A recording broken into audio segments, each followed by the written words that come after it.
एक नौजवान शादी की पहली रात देर तक घर नहीं पहुंचा। माँ बार बार दरवाजे को देख रही थी। बेटा कब आएगा? माँ की ख्वाहिश थी कि मैं, नई दुल्हन और बेटा आज रात खाना इकट्ठे खाएं। जैसे जैसे देर हो रही थी, माँ की परेशानी बढ़ रही थी। सर्दी का मौसम था और माँ की उम्र भी ज़्यादा थी। माँ को सर्दी जब हद से ज़्यादा लगने लगी तो 5 मिनट के लिए कमरे में चली गई और फिर वापस आई। इस दफ़ा माँ कमरे में चली गई तो बेटा बाज़ार से अच्छा सा खाना लाया और इस खाने की वजह से लेट भी हुआ था।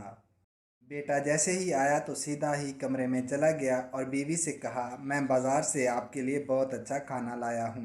बीवी ने कहा, ठीक है, आपका बहुत शुक्रिया, लेकिन आपकी माँ ने भी रोटी नहीं खाई। मैं माँ को बुलाती हूँ ताकि हम इकट्ठे खाना खा लें और मालूम भी हो जाए कि उनका बेटा वापस आ गया है और उनका इंतज़ार ख़त्म हो जाएगा।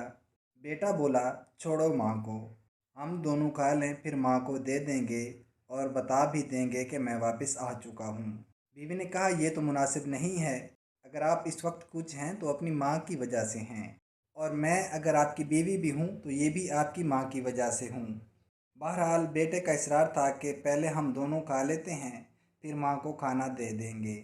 बीवी ने जब देखा कि ये हैवान नुमा इंसान है, मैं जानवर के साथ कभी नहीं रहना चाहूँगी। माँ बाहर गेट के साथ बेटे का इंतज़ार कर रही थी।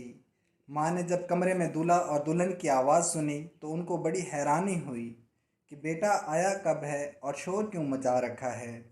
बहरहाल जब माँ कमरे के करीब पहुँच रही थी तो दोनों मियाँ बीवी के रास्ते अलग हो चुके थे। बीवी ने अपने माँ बाप के घर जाकर कुछ अरसे बाद दूसरी शादी कर ली। बूढ़ी माँ जो इस सदमे को बर्दाश्त ना कर सकी और इस दुनिया से रुखसत हो गई। इन्ना लिल्लाहि व इन्ना इलैहि राजिऊन।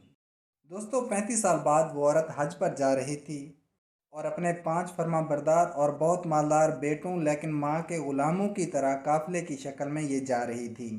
तो ऐसे में एक फ़कीर बद हालात में भीख मांग रहा था। जब औरत ने देखा तो अपने बेटों को कहा कि इस बंदे को बुलाओ। बेटों ने फ़कीर को बुलाया। औरत ने जब फ़कीर को करीब से देखा तो खुद जाकर फ़कीर के कान में ये कहा कि ये क्या माजरा है कि आप भीख मांग रहे हैं। फ़कीर ने कहा कि सारी उम्र बहुत पैसा कमाया, अभी जब बूढ़ा हुआ हूँ तो बेटों ने घर से निकाल दिया है और अभी मजदूरी भी नहीं कर सकता, तो मजबूर होकर भीख मांग रहा हूँ।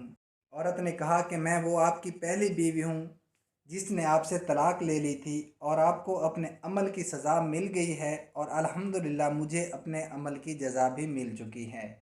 दोस्तों, हम उम्मीद करते हैं कि आपको हमारी आज की वीडियो भी पसंद ज़रूर आई होगी। वीडियो पसंद आई हो तो अपने दोस्तों अहबाब के साथ शेयर ज़रूर कीजिएगा। क्या पता कि आपके एक शेयर की वजह से किसी बेटे के दिल में अपनी माँ की मोहब्बत जाग जाए और वो अपनी माँ का हक अदा करे। इससे आप भी फ़ायदा और अजर व सवाब हासिल कर सकते हैं। और तमाम नए आने वाले दोस्तों से गुजारिश है कि चैनल को सब्सक्राइब करते जाएं। हम इस तरह की अच्छी अच्छी वीडियोज़ अपलोड करते रहते हैं।